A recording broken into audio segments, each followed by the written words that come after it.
Hello my divers, welcome back to my channel. আশা করি সবাই ভালো আছো। এই ভিডিওটা হচ্ছে কিভাবে আমরা ওয়েস্ট ইউজড ফ্লাওয়ার্সটাকে ইউটিলাইজ করে একটা ইউজফুল ইনসেন্স কোন বা ধূপকাঠি তৈরি করতে পারি। চলো আমরা বিভিন্ন স্টেপগুলি দেখে নিই। ফার্স্টলি ইউজড ফ্লাওয়ার্সগুলোকে ড্রাই করতে হবে, তারপর গ্রাইন্ড করে নিতে হবে। এটা হচ্ছে আফটার দি গ্রাইন্ডিং। গ্রাইন্ড করার পরে ফ্লাওয়ার্সগুলোকে সিভিং করে নিতে হবে। সিভ করার পরে এইভাবে ফ্লাওয়ার্সগুলো ফাইন এবং ক্লডলেস হয়ে যাবে। তারপর আমরা ইনগ্রেডিয়েন্টস হিসেবে ইউজ করব ধূপ, তারপর ঘি, সব কিছুই পরিমাণ মতো ইউজ করব।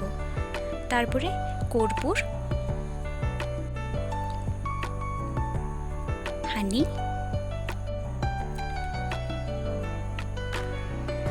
রোজ ওয়াটার, লাস্টলি চন্দন পাউডার। এই সব কিছু ইউজ করা হয়েছে ফর বেটার ফ্রেগ্রেন্স এবং ডো তৈরি করার জন্য। এটা চন্দন পাউডার ইউজ করা হলো, কর্পূর ইউজ করা হলো, তারপর ঘি ইউজ করা হলো, হানি ইউজ করা হলো। এগুলো বিভিন্ন স্টেপস। দেন সবগুলোকে মিক্সিং করা হলো ভালোভাবে। মিক্সিংয়ের পর এমন ডো হয়ে যাবে যেটা দিয়ে আমরা বিভিন্ন শেপ তৈরি করতে পারবো। আমরা এটাকে বুলেট শেপ বা কোন শেপের ইনসেন্স কোন তৈরি করেছি। এইরকমভাবে অনেকগুলো আমরা টোটাল 100 ইনসেন্স কোন তৈরি করেছি।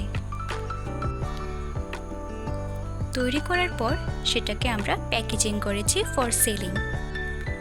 এই প্রোডাক্টটার নাম দেওয়া হয়েছে ডিভাইন ব্রিজ আগরবাতি।